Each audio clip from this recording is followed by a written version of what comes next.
Hello दोस्तों। आज के इस वीडियो लेक्चर में हम लोग एसिड्स के बारे में पढ़ेंगे। उसके क्या क्या फिजिकल प्रॉपर्टीज़ हैं, भौतिक गुण क्या क्या हैं उसके बारे में पढ़ेंगे और साथ ही साथ देखेंगे कि हमारे आसपास जो पदार्थ हैं उनमें किस तरह के एसिड मौजूद हैं। तो आइए सबसे पहले समझने की कोशिश करते हैं कि एसिड क्या होते हैं। एसिड, जिसे हम लोग हिंदी में अम्ल कहते हैं, वह एक लैटिन वर्ड से डिराइव हुआ है जिसका नाम है एसिडस, और उसका एक लिटरल मीनिंग होता है खट्टा, सॉर। तो जितने भी एसिड हैं वो स्वाद में खट्टे होते हैं जनरली। मैं यहाँ जनरली वर्ड का इस्तेमाल कर रहा हूँ क्योंकि सारे एसिड खट्टे नहीं होते हैं। तो जो फिजिकल प्रॉपर्टीज़ की अगर हम लोग बात करें तो पहला प्रॉपर्टी तो हमारा यही होगा कि जितने भी एसिड होते हैं प्रायः जो होते हैं वो स्वाद में खट्टे होते हैं। तो पहली बात आपको नोट करनी चाहिए कि एसिड जितने भी हैं वो कैसे होते हैं, स्वाद में खट्टे होते हैं, लेकिन सारे एसिड ऐसे नहीं होते हैं। दूसरा जो फिजिकल प्रॉपर्टी की बात करें तो जितने भी एसिड हैं वो वाटर सोल्यूबल हैं, वो पानी में घुल जाते हैं, और पानी में घुलने के बाद वो H+ आयन, जिसे हम लोग प्रोटॉन भी कहते हैं, वो हमें प्राप्त होता है। जैसे कि एज फॉर एग्जांपल जब हम लोग HCl को वाटर में डिजॉल्व करेंगे तो यह अपने आयनों में टूट जाएगा, H+ में और Cl- में, H+ और Cl- में। तो आपने देखा कि HCl ने, हाइड्रोक्लोरिक एसिड ने, हमें H+ अर्थात प्रोटॉन दिया। तो जितने भी तरह के एसिड आपको 10th लेवल में पढ़ने हैं उसमें आप देखेंगे कि वो एसिड हमें वाटर में घुलने के बाद H+ दे रहा है अर्थात प्रोटॉन दे रहा है। एक एग्जांपल से और समझते हैं, जैसे कि H2SO4 हमारे पास है। जब इसे हम लोग वाटर में डिजॉल्व करेंगे तो हमें, चूँकि यहाँ 2 हाइड्रोजन है तो 2H+ हमें मिलेगा, साथ में हमें SO4 2- मिलेगा। तो आप दोनों ही एसिड में देख रहे हैं कि दोनों एसिड हमें वाटर में घुलने पे प्रोटॉन्स दे रहे हैं। तो जो लिटरल अगर बोला जाए कि क्या सारे एसिड हमें पानी में घुलने पर H+ देते हैं, तो हमारा आंसर होगा नहीं। आप हायर स्टडीज़ में पढ़ेंगे कि वैसे भी हमारे पास सब्सटेंसेस हैं जो पानी में घुलने पर हमें H+ अर्थात प्रोटॉन नहीं देते हैं, लेकिन फिर भी वो एसिड के कैटेगरी में रखे जाते हैं। हम लोग हायर स्टडीज़ में पढ़ेंगे कि एसिड के और क्या क्या तरीके हैं डिफ़ाइन करने के, कौन कौन साइंटिस्ट ने किस तरह से एसिड को डिफ़ाइन किया है। अभी आपको 10th लेवल में पढ़ना है कि जितने भी तरह के एसिड हैं अभी फ़िलहाल आपके 10th लेवल में, वो सारे के सारे वाटर में घुलने पर हमें H+ देते हैं अर्थात प्रोटॉन देते हैं। तो इस तरह से हम लोगों ने दो प्रॉपर्टीज़ को देख लिया। पहली प्रॉपर्टी की जितने भी एसिड हैं प्रायः स्वाद में खट्टे होते हैं, और जितने भी एसिड हैं वो जनरली हमें H+ आयन देते हैं पानी में घुलने पर, अर्थात वो वाटर सॉल्युबल होते हैं और हमें प्रोटॉन देते हैं। हमें क्या देते हैं? प्रोटॉन। इस तरह से हम लोगों ने दो प्रॉपर्टी पढ़ा। तीसरा जो प्रॉपर्टी है जो काफ़ी ज़्यादा इंपॉर्टेंट है, बार बार एग्जाम में आता है, वह यह है कि ये ब्लू लिटमस को रेड लिटमस में कन्वर्ट कर देते हैं। कौन कन्वर्ट करता है? एसिड। तो एक ट्रिक बन गया हमारे पास, बार। तो बार ट्रिक से आप याद कर सकते हैं कि जो एसिड है वो ब्लू लिटमस को रेड लिटमस में कन्वर्ट कर देता है, रेड लिटमस में कन्वर्ट कर देगा। इस चीज़ को आप भूलेंगे नहीं क्योंकि ये बार बार एग्जाम में आता है।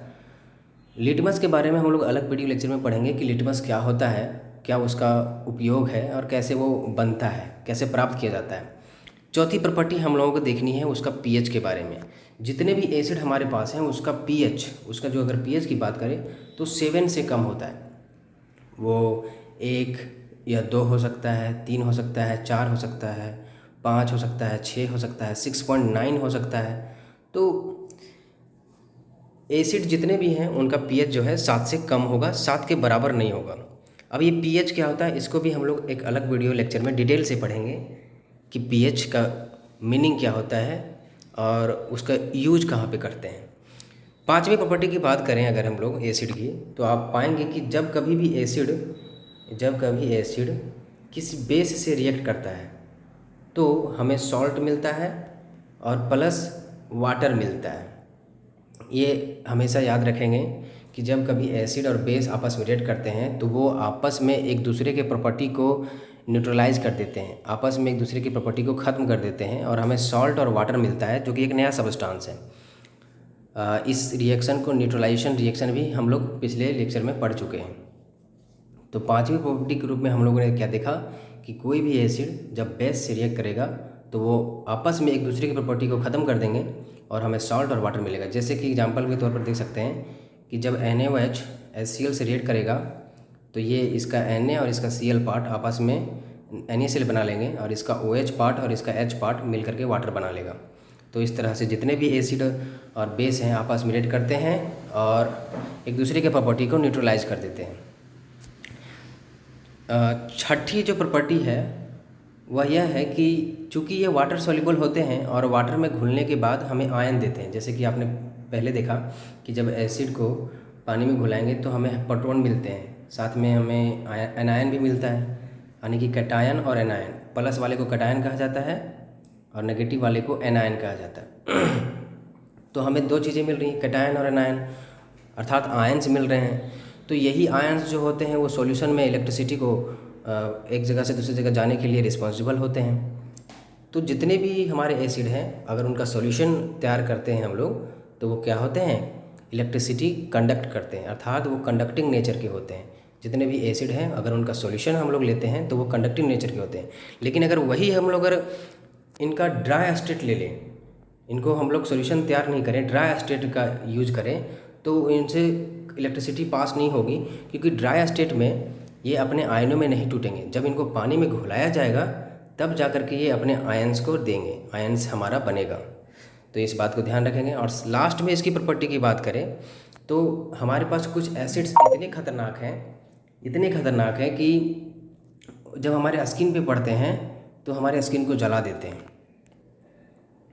जैसे कि कॉन्क H2SO4, ये काफ़ी ज़्यादा खतरनाक है। ये सल्फ्यूरिक एसिड को हम लोग सभी एसिड का राजा भी कहते हैं, किंग ऑफ एसिड भी कहते हैं, लिटरली हम लोग इसको जानते हैं। ये काफ़ी खतरनाक है। जब इसका कॉन्सनट्रेटेड H2SO4 हम लोग इस्तेमाल करते हैं, अगर एक बूंद भी हमारी त्वचा पर पड़ जाती है तो हमारी पूरी त्वचा जो होती है जल जाती है। आप अगर एक टब में बहुत अधिक मात्रा में H2SO4 कॉन्क H2SO4 भर दें और उसमें अगर किसी जीव जंतु को उसमें अगर डाल दें तो वो जीव जंतु पूरी तरह से गल जाएगा, सारे मांस हड्डियां सब उसके गल जाएंगे। तो ये काफ़ी ज़्यादा खतरनाक है, इससे हमें बच के रहना चाहिए। अर्थात कुछ एसिड हमारे पास ऐसे हैं जो काफ़ी कोरोसिव नेचर के हैं, काफ़ी हमारे स्किन के लिए ख़तरनाक हैं। तो उन सब से हमें बच के रहना है और कभी भी हमें एसिड को जीभ पे लेकर के टच नहीं करना चाहिए। हम लोग आगे नेक्स्ट देखेंगे लेक्चर में कि किस तरह से एसिड की पहचान करते हैं। अगर हमें 3 सैंपल दिया गया है, हमें पता नहीं है कि कौन से सैंपल में क्या मौजूद है, तो उस तरह के केसेस में हम लोग अलग अलग तरीके पढ़ेंगे, इंडिकेटर्स के बारे में पढ़ेंगे और इंडिकेटर के सहारे हम लोग पता लगाते हैं कि किस में एसिड है और किस में नहीं है। तो कभी भी हम लोग चख करके नहीं देखते हैं किसी भी मटेरियल को कि वो हमारा क्या है। तो नेक्स्ट हम लोग देखते हैं कि इसके कितने सारे क्लासिफिकेशंस किए गए हैं, इसके कितने सारे टाइप्स हैं। अभी हम लोगों ने देखा कि इसकी फिजिकल प्रॉपर्टी क्या क्या है। मैं एक बार इसको रिकॉल कर देता हूँ। सबसे पहले आपने देखा कि एक स्वाद में खट्टे होते हैं, H+ आयन देते हैं, पानी में घुलनशील होते हैं और हमें प्रोटॉन देते हैं। तीसरी प्रॉपर्टी हम लोगों ने देखा कि ब्लू लिटमस को रेड लिटमस में कन्वर्ट कर देते हैं। इनका pH 7 से कम होता है। बेस से जब ये रिएक्ट करेंगे तो एक दूसरे के प्रॉपर्टी को न्यूट्रलाइज कर देंगे और सॉल्ट और वाटर बनेगा। इनका सॉल्यूशन गुड कंडक्टर होता है इलेक्ट्रिसिटी का। और कुछ हमारे मिनरल एसिड ऐसे हैं जो कोरोसिव नेचर के हैं, हमारे स्किन के लिए खतरनाक है। अब आइए देखते हैं कि इसके कितने सारे टाइप्स हैं। टाइप्स को देखने से पहले आइए कुछ एसिड्स के कॉमन एसिड्स के एग्जांपल देख लेते हैं जो हमारे डेली लाइफ में यूज किए जाते हैं और काफ़ी ज़्यादा इंपॉर्टेंट उनका है। जैसे कि hydrochloric acid HCl, sulphuric acid H2SO4, sulphurous acid H2SO3, nitric acid HNO3, nitrous acid HNO2, formic acid HCOOH, इसी को हम लोग मेथनोइक एसिड के नाम से जानते हैं। CH3COOH, एसिटिक एसिड, इसी को इथेनोइक एसिड भी कहते हैं। H3PO4, phosphoric acid, H2CO3, carbonic acid, जो हमारे कोल्ड ड्रिंक्स में मौजूद रहता है। अब आइए देखते हैं कि इसके कितने सारे टाइप्स हैं, किस आधार पर एसिड को बंटवारा किया गया। एसिड को बांटने का हमारे पास 3 आधारभूत तरीका है। पहला, सोर्स, एसिड हमें कहाँ से मिल रहा है उसके सोर्स के आधार पर हम लोग उसका बंटवारा करते हैं। इसमें हम लोग एसिड को 2 भागों में बांटते हैं। पहला, ऑर्गेनिक एसिड जो हमें पेड़ पौधों से मिलता है। मिनरल एसिड जो इनऑर्गेनिक नेचर होते हैं, उसमें कार्बन प्रेजेंट नहीं होता है। दूसरा, जो एसिड को बंटवारा करने का जो हमारा बेसिस है वो उसके कंसंट्रेशन के आधार पर है। जिस भी सॉल्यूशन में एसिड की मात्रा बहुत ही ज़्यादा हो और वाटर की मात्रा कम हो तो उसे कंसनट्रेटेड एसिड बोलेंगे, और जिस सॉल्यूशन में एसिड की मात्रा बहुत ही कम हो और वाटर ज़्यादा हो तो उसे डाइल्यूट एसिड बोलेंगे। उसी तरह से तीसरा जो बंटवारा किया गया है वो उनकी बेसिसिटी के आधार पर किया गया है। बेसिसिटी क्या होता है हम लोग नेक्स्ट अगले वीडियो में भी देखेंगे, लेकिन बेसिकली मैं आपको बता देता हूँ कि बेसिसिटी होती है किसी भी एसिड की प्रोटॉन देने की क्षमता। कोई एसिड कितना मात्रा में प्रोटॉन हमें दे रहा है, कितना मात्रा में H+ दे रहा है, वो उसकी बेसिसिटी कहलाएगी। अगर 1 प्रोटॉन दे रहा है तो उसे मोनोबेसिक बोलेंगे। अगर वो हमें पानी में घुलने पर 2 प्रोटॉन दे रहा है तो हम उसे डाइबेसिक बोलेंगे। अगर वो पानी में घुलने के बाद 3 H+ आयन दे रहा है अर्थात 3 प्रोटॉन दे रहा है तो उसे ट्राइबेसिक बोलेंगे। तो आइए बारी बारी से इनके कुछ एग्जांपल्स देखते हैं और इनको थोड़ा एलोबरेट करते हैं। पहला जो हमारा टाइप ऑफ एसिड है वो ऑर्गेनिक एसिड है। जैसे कि नाम से पता चल रहा है ऑर्गेनिक, ऑर्गेनिक मतलब ये प्लांट से रिलेटेड है। तो जितने भी मतलब एसिड हैं जिनमें जो डराइव हुए हैं प्लांट से और जिनमें कार्बन एब्सोल्युटली प्रेजेंट हो तो हम लोग उस तरह के एसिड को ऑर्गेनिक एसिड कहते हैं। जैसे कि एज फॉर एग्जांपल सिरका, जो अपच के उपचार में इस्तेमाल होता है। कभी किसी को खाना नहीं पच रहा है या बहुत दिक्कत हो रही है, गैस हो गया है, तो हम लोग विनेगर का इस्तेमाल करते हैं। विनेगर में बेसिकली क्या रहता है, एसिटिक एसिड। उसी तरह से जो हम लोग नींबू खाते हैं, संतरे खाते हैं, उसमें साइट्रिक एसिड रहता है। हम जो इमली खाते हैं, अंगूर खाते हैं, उसमें टार्ट्रिक एसिड रहता है। जितने भी साइट्रस फ्रूट हैं जैसे आंवला, उसमें एब्सकॉर्बिक एसिड जो कि विटामिन सी है उसमें पाया जाता है। हमारे स्किन के लिए काफ़ी अच्छा है। विटामिन सी की कमी से हमारा स्कर्वी बीमारी भी हो जाता है। उसी तरह से दूध में हमारा लैक्टिक एसिड मौजूद है। सेब और नाशपाती में हमारा मैलिक एसिड मौजूद रहता है। चींटी के जो डंक है, एंट स्टिंग है, उसमें फॉर्मिक एसिड रहता है, उसी को मेथनोइक एसिड कहते हैं। टमाटर में हमारा ऑक्जेलिक एसिड रहता है। तो ये काफ़ी इंपॉर्टेंट कुछ मटेरियल्स थे हमारे आसपास और उनमें पाए जाने वाले एसिड थे। इनको ऑर्गेनिक एसिड कहते हैं क्योंकि उनमें कार्बन मौजूद रहता है। कभी कभी एग्जाम में पूछ दिया जाता है कि इमली में या टमाटर में या चींटी के डंक में किस तरह के एसिड रहते हैं, तो इन्हें आपको कंठस्थ करना है या याद करना है, याद रखना है, भूलना नहीं है। अगर आप इसको 4-5 बार पढ़ते हैं तो आपको ये ऐसे ही याद हो जाएगा। अब आइए देखते हैं